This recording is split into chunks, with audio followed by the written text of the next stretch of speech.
Do that no more. Golly, Sorry ass. that's hilarious. Yes, sir. Yes, It's really sir. not funny. We are Welcome back to back. the QB Huddle podcast. I'm Tim Smith. I'm joined always, of course, by my partner, Brandon Newey. And tonight we have two very special guests with us. Of course, you might remember from a couple of months ago, our very special guest, former OU legend, Baltimore Ravens #1 pick, two-time first team All-American wide receiver, and most importantly, friend of the show, Mark Clayton. Hello, Mark. Good to see you What's up? again. Good Nice to to see you have guys. you What's up, back. man? We're going to get into some My brother. Baltimore Ravens stuff right away for you. We also want to talk about or bring in rather Justin Arth, folks. It's my pleasure to introduce you to a young quarterback doing all the right things as he continues to work on his career post college. Justin played quarterback at Texas Wesleyan from 2016 to 2020. In 2021, Justin turned down my Fort Worth Bulls to play for the Peach State Cats out of the United Arena League and won Rookie of the Year. He led all quarterbacks in passing that year, folks, in his first year playing arena football out of college. He spent It's some time awesome. with the Tucson Sugar Skulls with my good friend Dixie Wooten, who will be on the show next week. So that's going to be awesome. Be a part of that. The Tucson Sugar Skulls are part of the IFL. He was part of the Gillette Mustangs and the West Texas Warburgs CIF NAL in 2023. He is now signed with the Carolina Cobras for the 2024 season. Recently, he was an extra in an upcoming movie that is an independent film about a football coach trying to sign some kids out of college into the NFL. So, Justin, welcome to the show, man. Good to have you. Good to have you. Always good to have a young, aspiring Yes, sir. guy. Both of y'all. Yeah. Yeah, Woo! appreciate Love you it. for having me on.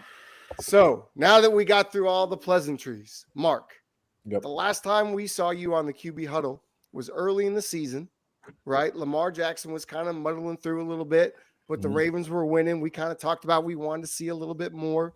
Since then, your Ravens have captured the #1 seed. Lamar Jackson gave us all we wanted and more, Indeed. and it looks like he's going to win that MVP. Talk about it. Rightfully so. This is Mm. your chance to talk about it. Mm.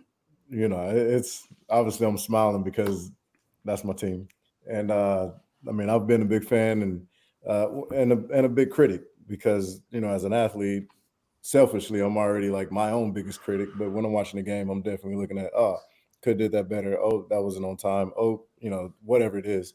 And then to see a Lamar in college, I was enamored at what he did in college ever since seeing that first high school clip of him, going and then stopping before the end zone and Hitting punching it. into the end zone. Yeah. So sweet. But Yeah.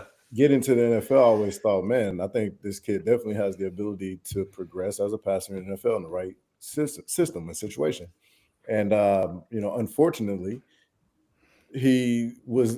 fortunately, he was let loose for a season. He won MVP. After that, for whatever reason, it was like some reins were placed on him, and he wasn't able to, or they did not drop back pass as much as they did in his MVP season.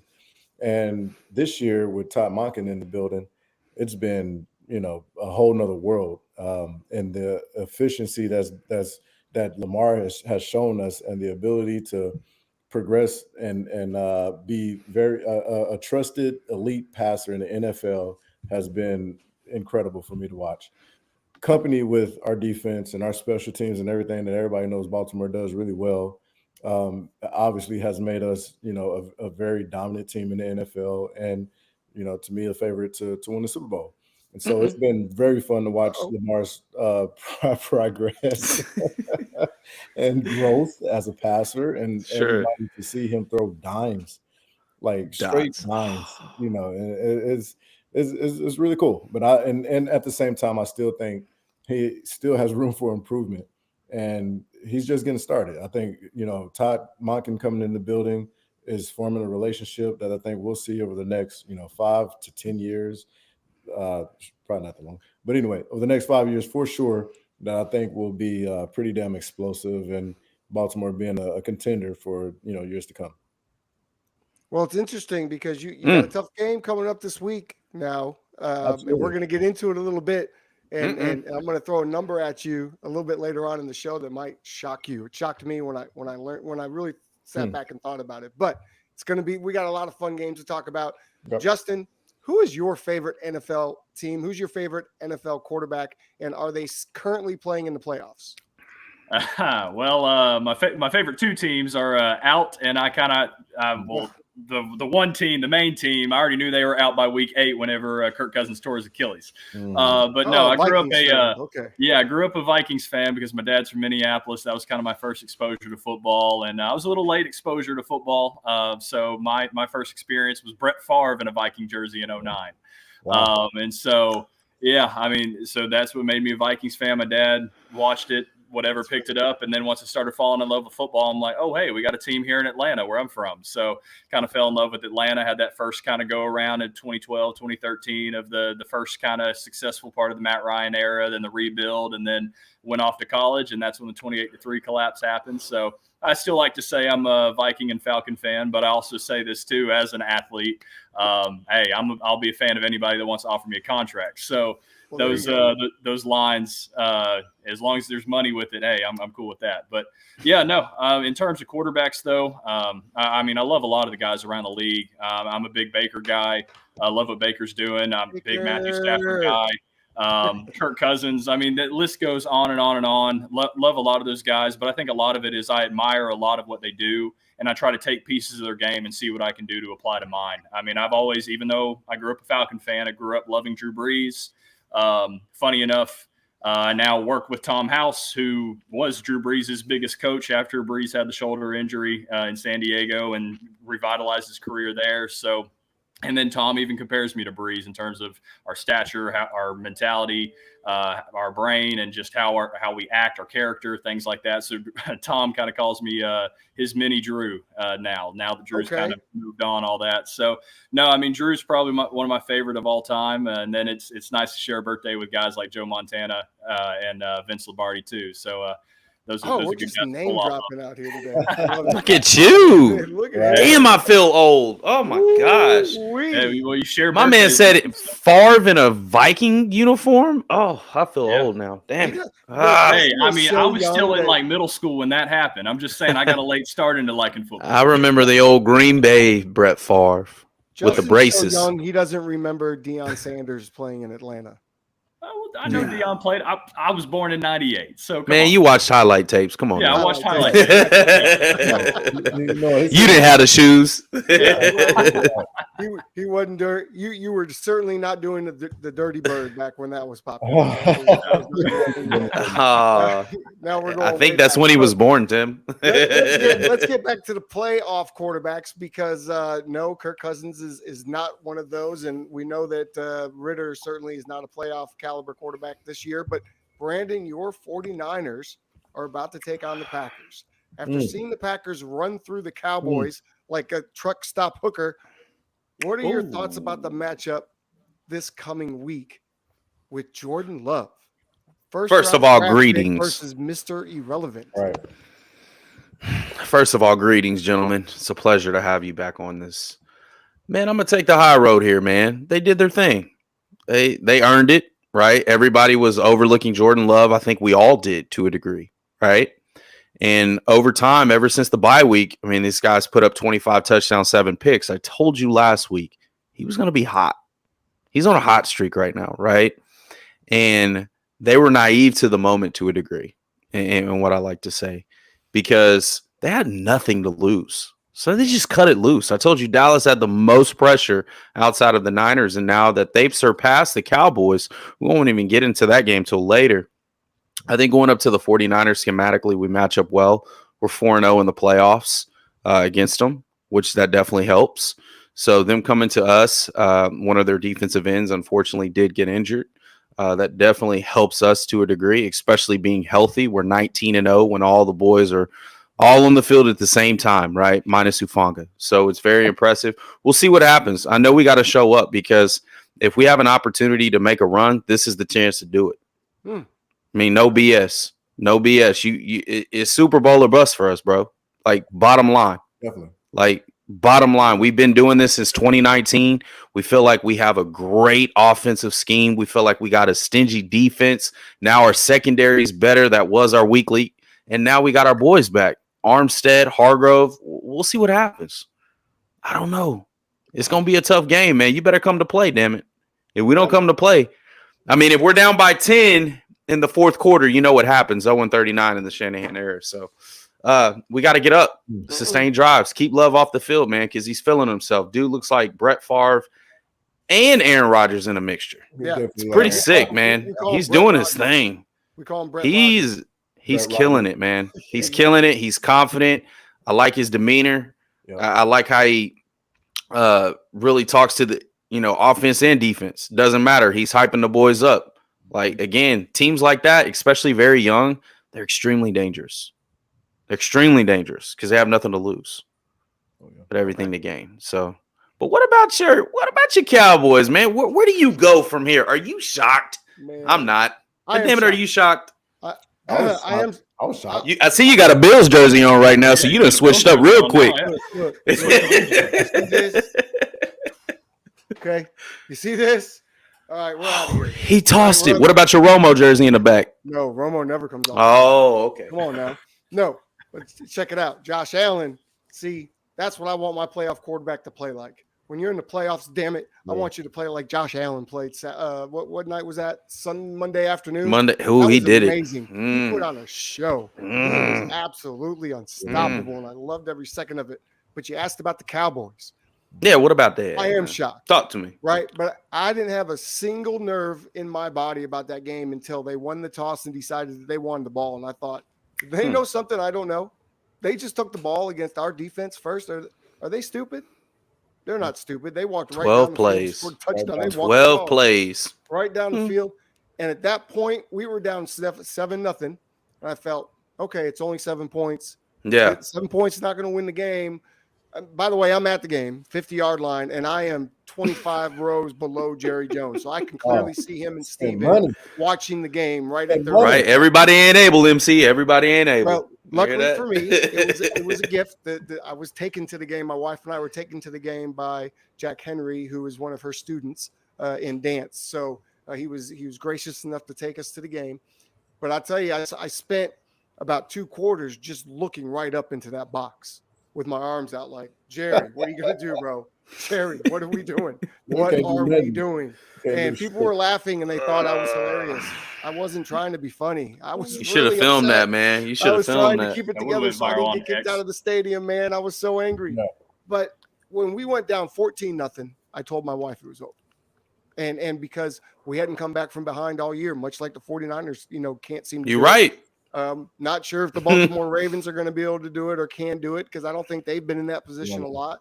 So we don't know either, right? I know damn well the Cowboys can't do it. Time in the NFL, we've been behind the least amount of time in the NFL. We don't exactly. So yeah, we ain't built either like that, MC. Listen, Cowboys aren't built to come from behind, and you could see it. Dak started running around in the pocket in circles, throwing like he had his eyes closed, and some of it was early play calling. It was a mess. I thought Mike McCarthy got out of what we normally do, and then for some reason we played a hellacious amount of zone. And when it's 3rd and long, and I see Micah Parsons dropping back into a deep zone, I said, "What in the hell are we doing, man? Like, no, go get Jordan Love, go get him." And what happens? He rolls out to the right. He's got it all day. He hits a guy 25 yards downfield, and that sets the tone for that drive. And in my dream scenario, Coach McCarthy is gone. And Jim Harbaugh is the new coach of the Dallas Cowboys. I don't think that's. But he can't pick the groceries. He can't pick the groceries. I know. If he can't pick the groceries, man, it's going to be hard. About Bill Belichick, I get the culture. I don't know that he's the answer. That's a terrible match made in heaven with Jerry, man. That's just terrible. As much as Dak played well this year, and as much as he improved throughout the season, and as much as he played great in the regular season, we got the same Dak in the playoffs that we always get. And at this point, after 8 years and seeing the same playoff Dak year after year after year, I'm ready to see what Trey Lance has in the tank. So if we're going to keep Dak, I would like to see a major restructure like all the great ones did. And you're not one of the great ones, so get your ego out of the way. You make enough money as the Dallas Cowboys quarterback, right? Take a pay cut, build around you, and open up the competition in training camp. And let's see who the better quarterback is. So you say he should lose his job alone off of this game? I didn't say lose his job. I said re-earn his job. Put some pressure on this dude. Because there's no pressure. You go out there and lay an egg, and what's your response? Well, nobody's going to want to see us next year. Well, I heard you say that for 7 years. You know what I'm saying? Like, I feel that's bad for enough. y'all, man. I really do. And I feel like this is one of those things that this trend that we're going to see. I'm predicting it. You're going to see these top quarterbacks who are getting paid hundreds of millions of dollars restructure their contracts for the benefit of the team. Yeah. It's You going to have to. happen. Yep. You have to. Think about it. What did Dak lack? It's not all on Dak. It's not He all lacked the on that. run game. Yeah, there's no. He run lacked the game. run game. At all. And a defense that could stop a run game. Yeah. Where's your linebackers? Why? Michael Parsons is out of position, bro. That's insane. Yeah, our whole defense was. He's a out of position. 4-3 guy, and you can't keep him in space. You got to just rush him all the time. And He's I'll wasting his let talent. Just say, I do think Matt LaFleur had some good things to counteract Micah Parsons. Sure. And running 1000%. play action fakes right at him and things like He that. gets washed. Yeah. Yeah. And The 49ers really laid out the book, just like much like they did for the Eagles on how to beat them. They really laid out the book on how to slow down Mike. Same system. Go ahead, MC. yeah. No, I was saying when you playing Bell and Curse as your linebackers. They too light in the ass, bro. They're too light in the ass. Let's just call it. Let's call it what it is. Yeah, I feel like You're a Michael receiver. Parsons is out of position. Let me ask you, you're a receiver, Mark. Does Bell give you any fear going across the I middle would whatsoever? happily crack down on Bell, Curse, any of them. Like Exactly. It's- Can I ask don't y'all know. this? We had chances to So, get linebackers in the O-linemen- offseason. yeah, tight ends or linemen, they're in la la land with those guys. I was always like, man, they got to get beefier at that second level. I agree. These teams, like, you got to get Be able to stop the run. somebody got to come downhill and make somebody think about it, make a lineman think about it, and they're not going to do that. They're not doing that.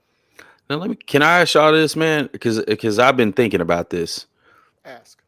Are they wasting Michael Parsons' talent? No, You don't think he's a 4-3 guy, needs to be in space, a linebacker, can move around? Why won't you just blitz him on third down? Why do you always have to have him on the line in the trenches? I don't like him always being on the line. I do like that we Can you move him around a little bit to showcase his ability? But He's we too do. talented. You get him on the He's inside, everywhere, which He's too talented. I mean, I don't know. I think But But they run right at him. I don't get the feeling he wants their- to be here. Yeah, I don't have his diagram. I mean, we don't have it, but I'm sure if we went through and looked at how many times he lined up, at end, over the center guard or at backer, or I don't know, but I'm pretty sure he got a fair share of reps in that second level and getting a head start, blitzing and just wrecking shit. Yeah, the only other thing you can hope for is that Steve Spagnuolo becomes the defensive coordinator of the Cowboys and starts playing God. some like rotation type coverage stuff to start moving Micah Parsons around, like crazy stuff like that. But no, I think Dan Quinn's done a good job at using Micah Parsons and not wasting talent there. I mean, I just think when teams run on you, it forces you can't pin your ears back and get to the quarterback. And then when I understand that, but he gets washed. He gets washed. Right. He gets washed There's also no real against threat. every There's no good real lineman. threat. There's no. And the You Dallas got Cowboys enough D linemen to make that work, man. Come on, Justin. You got something. Yeah, I mean, they got You got something. The defense looked a lot different, and a lot of us were ready for Van Der Esch to not be on the field anymore. But when I look at some of the film from the other day, man, it's the IQ, and a lot of it changes when you have a really smart linebacker back there for Micah, and you could see that Bell was out of position 90% of the game. He was running left when the ball carrier was going right so often, and he was talking about getting washed. He was getting eaten up by the center, then the guard, then the offside tackle was coming and cleaning him up. Like he's not trying to fit. He's not trying to fit in them holes. Like he's not trying to. Not at all. Fit. So he's not that hole fitter, bro. Like no, he wasn't. No, not play after play after play after play after. See, yeah, he's the type of guy that you'll take somebody else to fit that gap, so then you can make him the free player. Yep. See, I hear that, but I also feel like he's such a talented player and he moves fast laterally. Why not keep him in space? I agree. Like at least 60% of the time, okay, third down, okay, let's pin our ears back. Go get him, big dog. Let's not keep our best player on the field in the trenches every single play. Michael, okay. It's ridiculous. Yeah, I like Micah and That's Joe. I coaching. don't know what to tell you, man. That's coaching. It just is what it is. Yeah, You So need to go get a big back. Let's get off the Cowboys because Nah, we on them. Come There's on. no reason to talk about them anymore. Derrick Let's Henry. let's again? break it's down. gonna be a long off season. King let's Henry? break down the wild What- card weekend. Mark, I'm going to start with you. What was that? CJ was at home. CJ Stroud taking on the Look, yeah. veteran Joe Flacco. You played with Joe Flacco, your teammate out there having a great heck of a fourth quarter season. Yeah, Did yeah, you see that coming where CJ was going to play that much better than Joe and get the dub? Man, somebody posted a clip. It was pretty funny, or not even a clip. It was an image, and it had Joe with his Browns uniform on, and then like him tearing the Browns uniform off, and it was a Ravens jersey up under it. I'm like, that's awesome. That's exactly what it looked like. So, Oh, Joe. like he was done, and it was like he gave them cookies and flour and all the sweets, and then he took them away.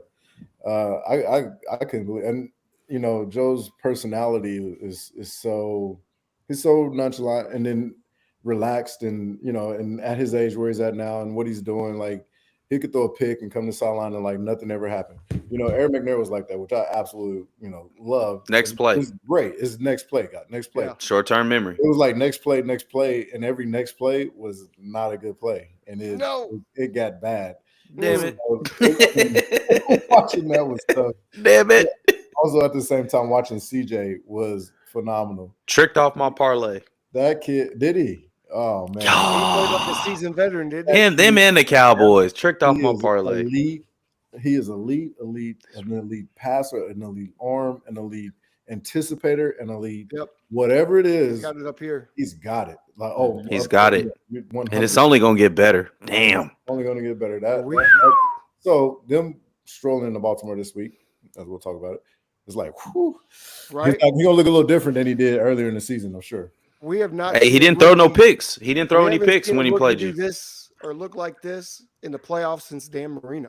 I mean, that's how long. Lie again. A rookie play like this since Dan Marino.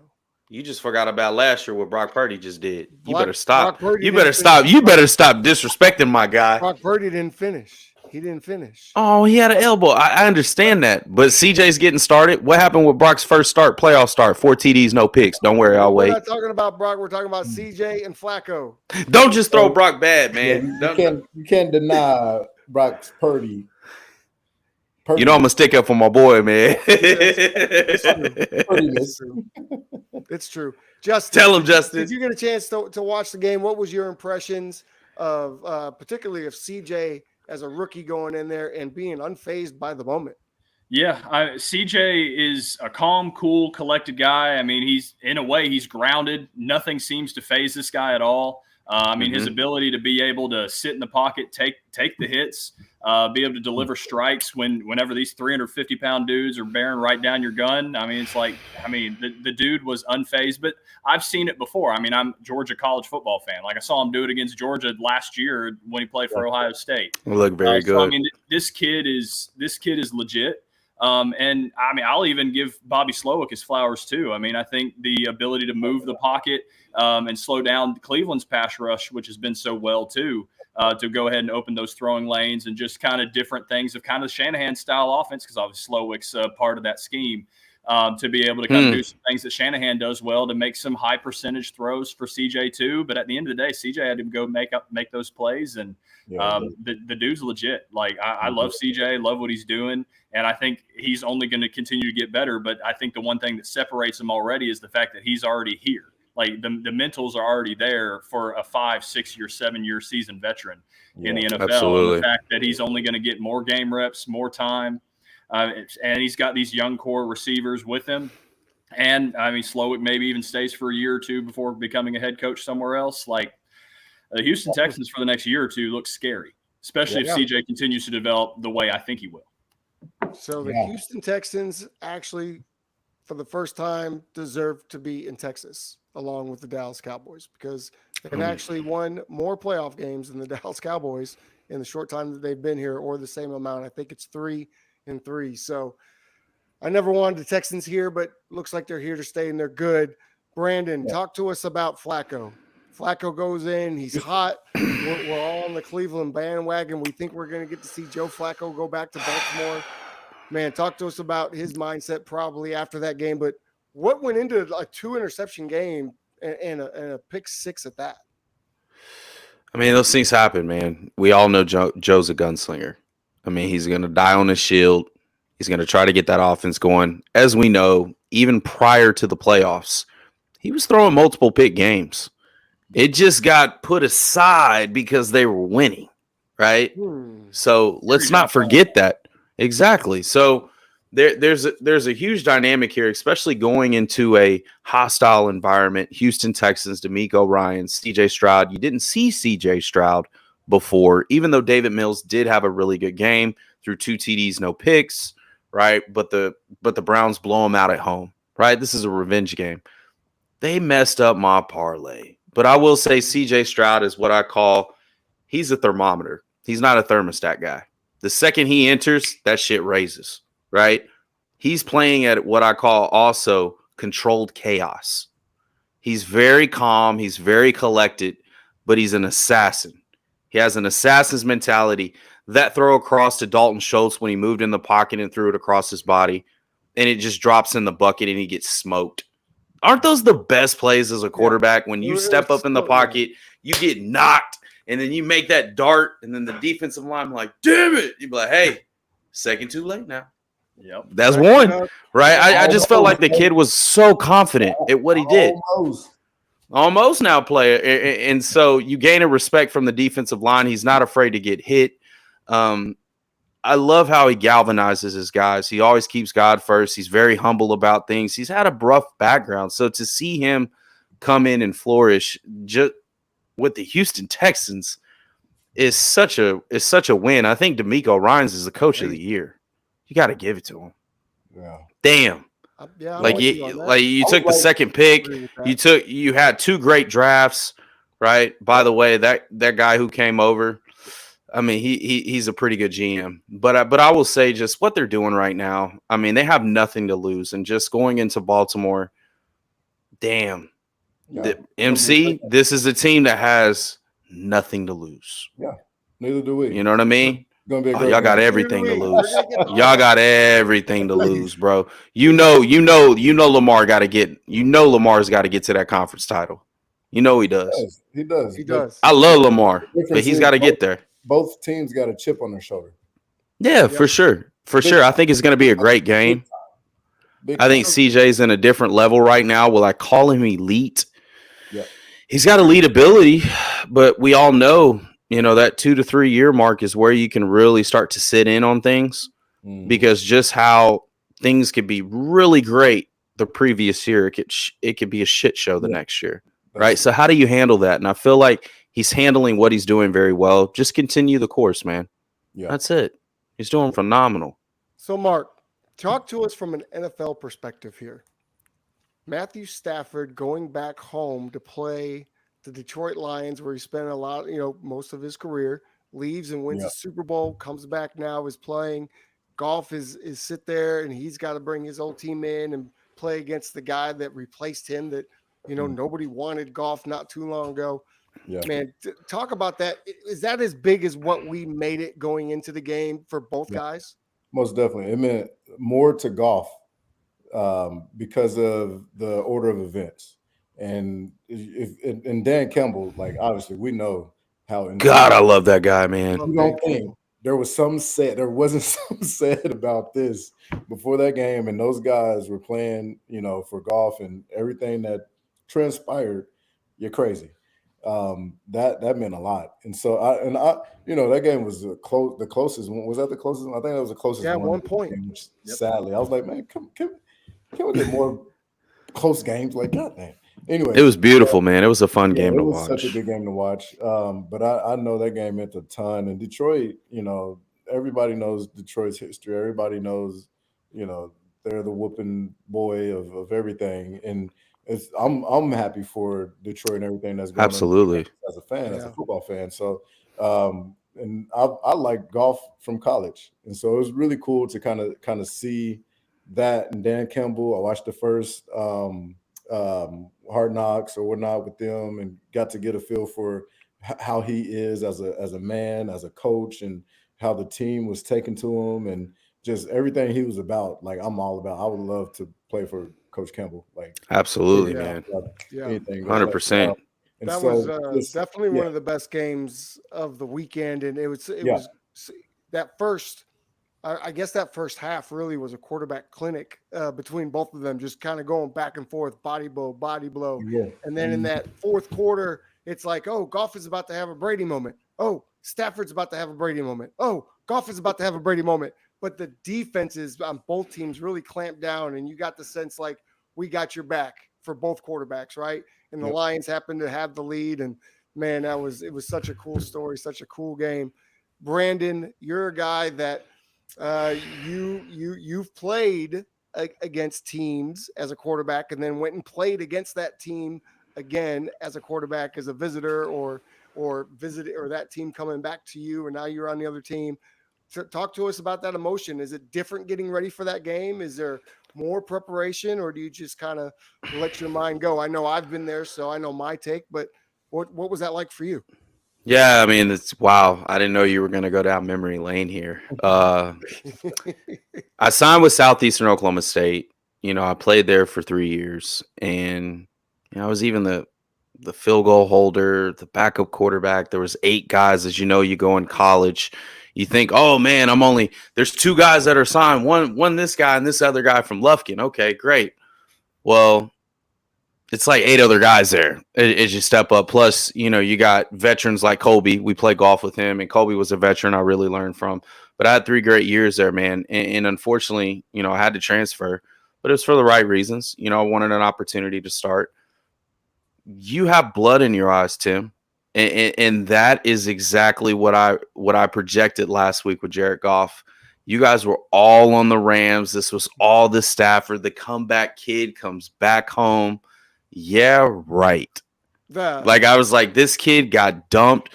My conference, this is how they thought about me. And I'll just be honest. And I got a great relationship with Southeastern and Coach Baxter. But at the time, Coach Richardson, they allowed me to transfer in the same conference because they didn't think I could beat them, right? And it wasn't about beating them. It's just getting an opportunity. I knew what I was. It's like, hey, man, just give me an opportunity. Well, the time we met, we ended up beating them 42-6, and I ended up having a National Player of the Week and all this other crap. But it was just like one of those, you got to stick it to them.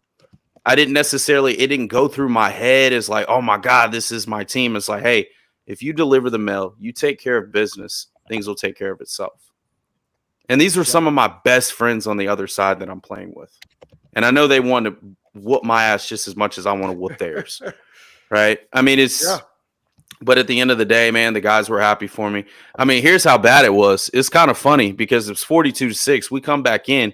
The head coach that let me go to the other team in the same conference offered me 2 full boxes of pizza, and I was eating it.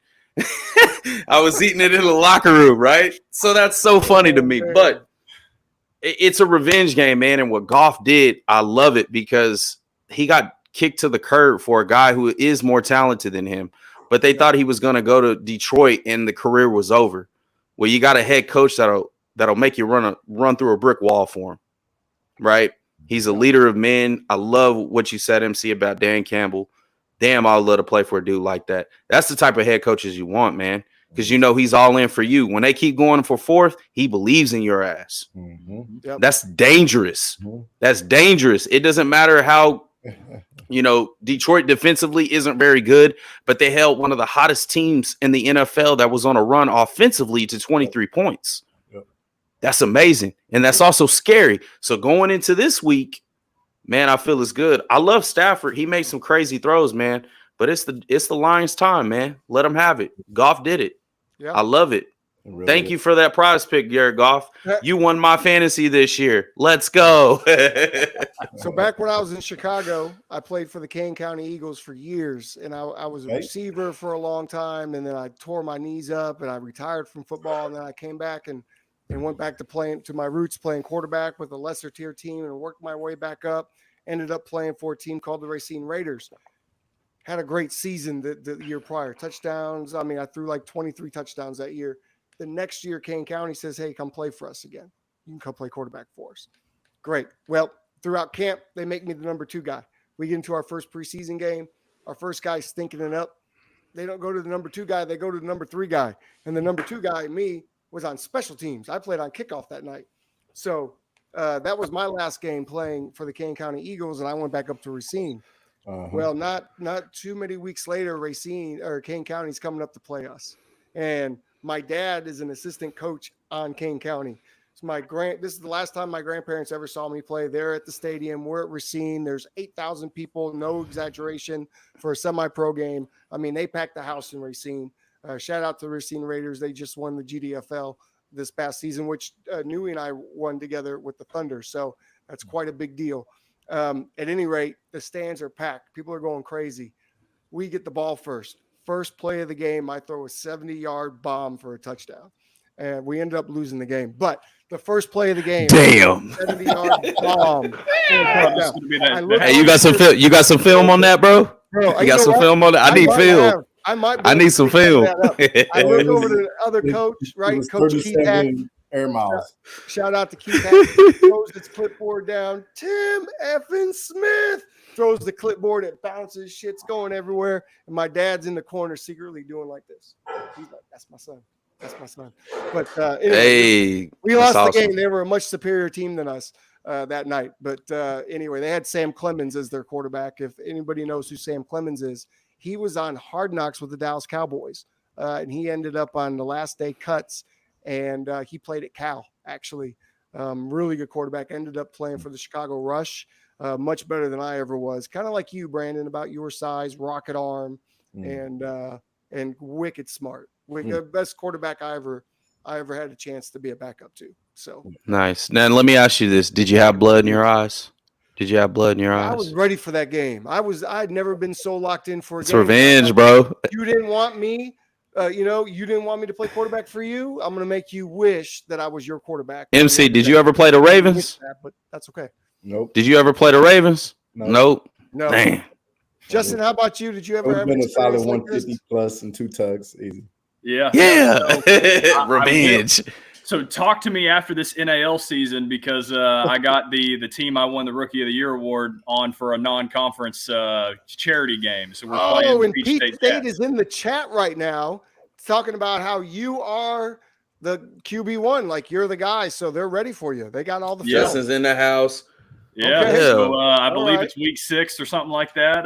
Get to play in my new home against the old homes. Will you have blood in your eyes? Yeah, I mean, they treated me well, so maybe not necessarily the blood in the eyes, but, I'm going to definitely go put up a couple points on. I'm going to say it for you. It's on.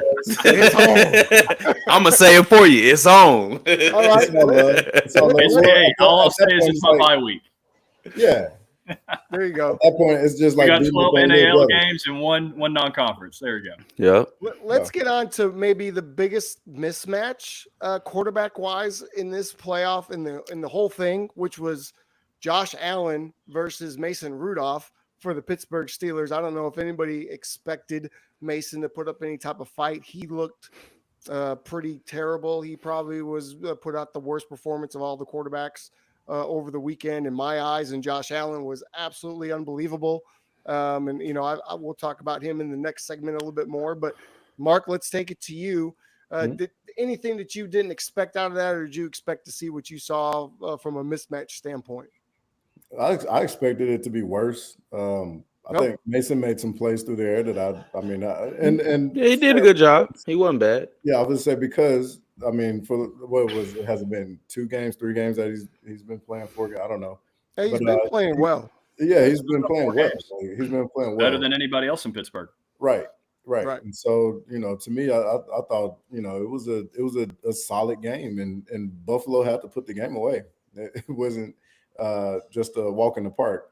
And so, no, I was not thoroughly impressed, but it was a good game for Mason. Okay. Justin, what did you think coming into that game? Did you think the Steelers had a chance, or was this your lock of the weekend? Yeah, this was definitely my lock of the weekend. That Buffalo was going to extend this game and run through it. I mean, I thought the key to the game was whatever team was going to be more physical. And obviously, we know with the Steelers, they can't really do much. Like offensively, they've struggled all year. They had to fire Matt Canada. They went to Mason Rudolph to kind of start being able to throw some deep shots and open up stuff in the middle of the field. And then finally get back to truly running the football in an efficient way.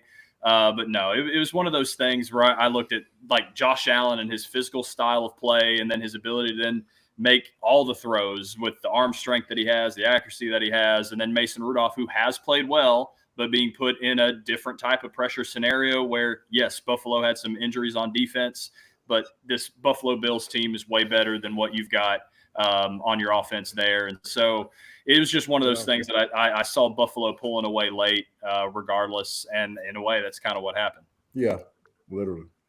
True. Nui, I'm gonna go a different way with you because I think we all feel kind of the same way. But did Mason Rudolph do enough for the Steelers to move off Kenny Pickett and keep Rudolph as QB1 going into next year? Yes. Ooh, I like that. In my opinion, yes, he has. I mean, he's a veteran. I mean, here's the thing. They only outgained him by 50 yards, Tim. Yeah. The difference in the ball game was 2 turnovers versus none. Yes, Josh Allen's a freak. The real Josh Allen showed up. Oh, my Lord. Right? Oh, wow. Now, Mason Rudolph wasn't bad, man. He was 22 of 39, 229, 2 TDs, 1 interception.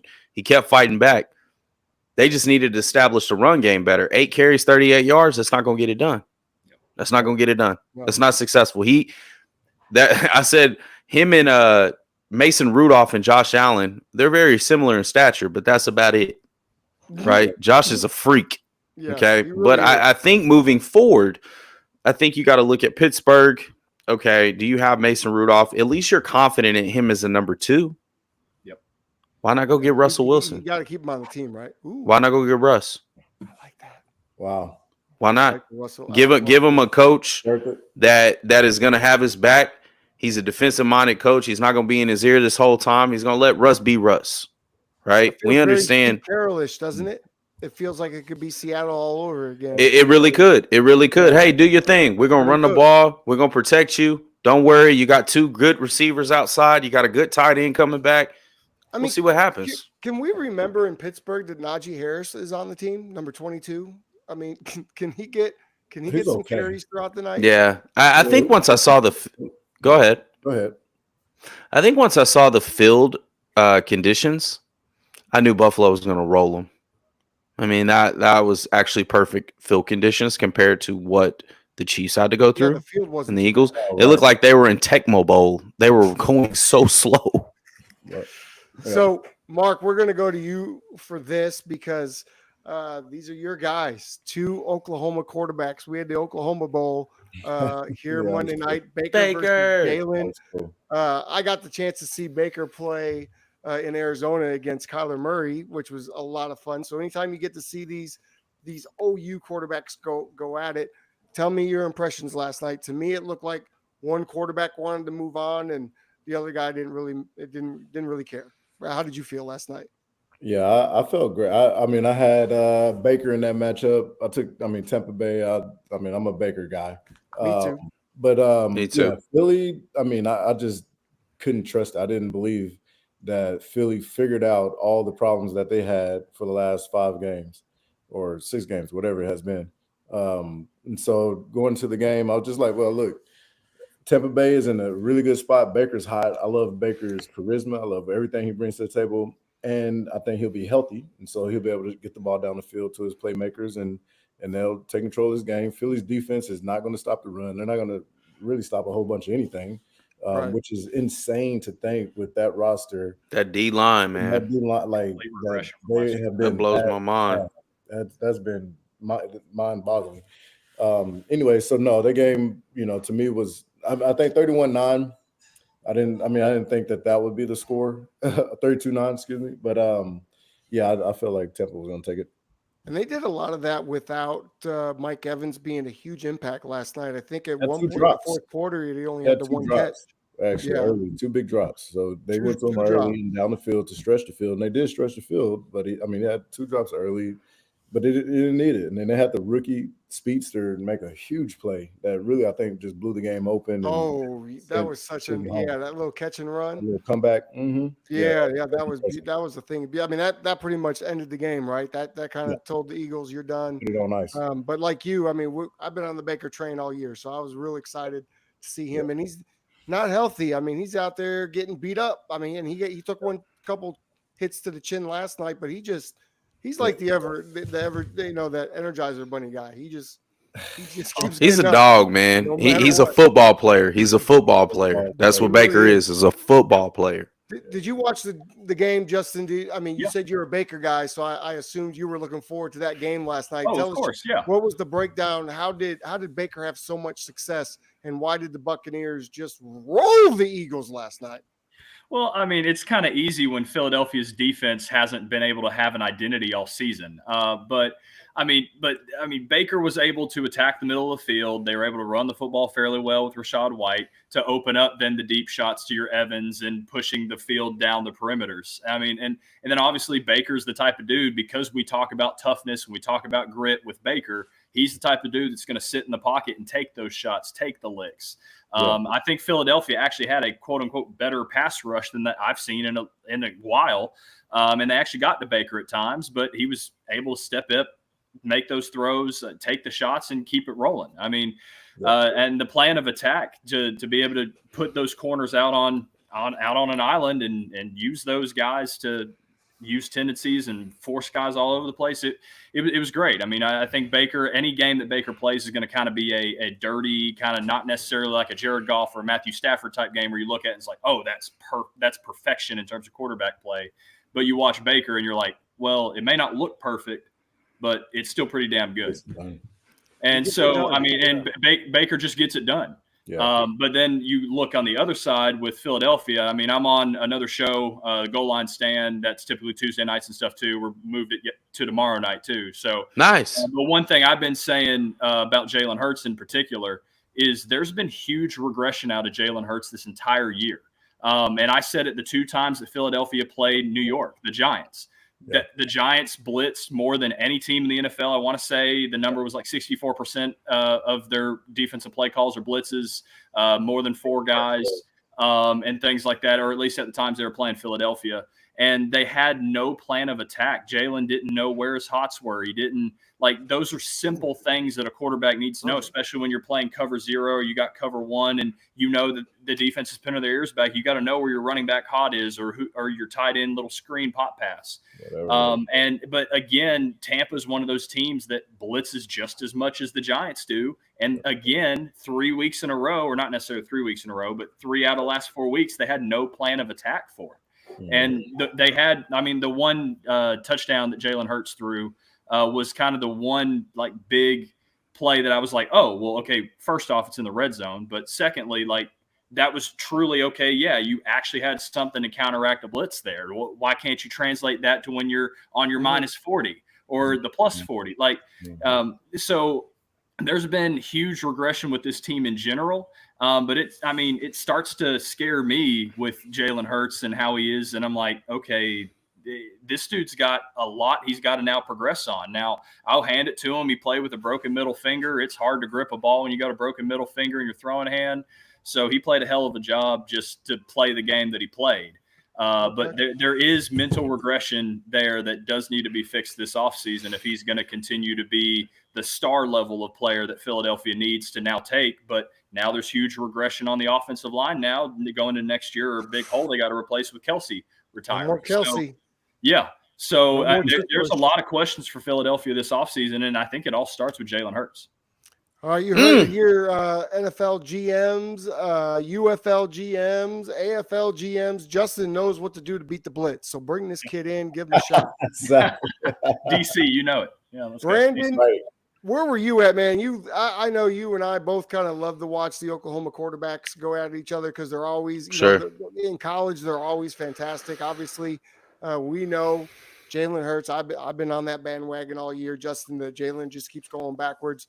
What were your thoughts going into the game? Did you expect Baker to just go out there and do his thing like he did? I mean, he was 22 for 36, 337, 3 TDs, no turnovers. That's pretty pretty good looking game for an NFL playoff game. Yeah, it's a very solid game. I mean, they outgained them in total yards of 150 plus. To me, the story of the game is they sustained drives, and Philly didn't. Right, 23-12 first downs. Hurts wasn't that bad. Now I know that we're painting this picture here, but he can still complete 71% of his passes, 250, no ints. But he didn't run for anything. And when you got 15 carries for averaging 2.8 yards, that's not playoff football. You can't sustain drives. You're not going to be anything. I thought, Devontae, he had a great game. But one thing I will point out, Justin, and to your mention as far as regression, I don't like this dude's attitude. Adversity doesn't build just character, fellas. It reveals it. Yeah. Reveals it. And I thought the way he handled even getting taken out of the national championship game with class, cheering on his teammates. Okay, now you got the 170 mil. You're sitting on the bench like this. Come on, bro. Come on. Come on. Where's the body language? Like, we're going to call it out. Let's call it out. I mean, you may be a chill dude, but at the same time, let's be fiery, man. We're down. We're down. How can you pick them up? You're the franchise. You got to right. Be careful what you ask for, because you just might get it. And hopefully he takes this and continues to grow. I don't think he's a bad quarterback. I don't. But I think there's some of the traits even he can probably attest to that I could be a better leader in that situation. I don't need to just go sit on the bench by myself. I need to interact with my teammates. If we're down by double digits, I need to go pick my boys up because they lean on me. Because when the games are winning, who do you see in the camera in the middle of the huddle talking? Jalen. All right, then. If you're going to be about it during the W, you got to be about it when you're losing. Period. Fall on your sword. I want you to die on your shield. And that's the type of quarterbacks I love to see. And I know he's capable of that. I feel like Baker Mayfield is that. Yeah. He may not have all the tools, but he is that. He's going to die on his shield. Yeah. You're going to have to kill him to take him out. That's just how he plays. And I'm happy for him. Happy for Baker. Brown is arguing with him for a few weeks. AJ Brown's not even in the building last night. He's at a boxing match. And last night his tight end was chewing him out. And so if guys feel like it's okay to chew out their starting quarterback, there's got to be an issue there, right? It's not even that. I think it's a way to handle it. I think it's a way to handle everybody. If you say people are a fool to say you got to treat everybody the same. Even in Bill Parcells' 11 commandments of a quarterback, know your players, know who's good, know who needs encouragement. You don't know what kind of day they have, man. You got to be in their corner, because they're going to ride for you. You got to get 10 other guys who are ready to run through a brick wall for you. So you got to understand their tendencies. AJ may be a little emotional. Let me talk to him like this. Let's grab him. Let's not get the same emotion like we're Nick Saban. You're not a head coach, bro. You got to be a leader of men, period. These are men. These are fathers. You know what I mean? They got to go home to their wives and their kids and deal with this. They're trying to figure this out. And you over here like this. I'm going to just call it what it is, man. It's body language. I don't think he lacks the talent. You got to be assertive, man, to get to know your guys. Like, it's all sunshines and rainbows when shit's popping. When shit hits the fan, you're 1-6 in the last 7 games. We'll find out really who you are.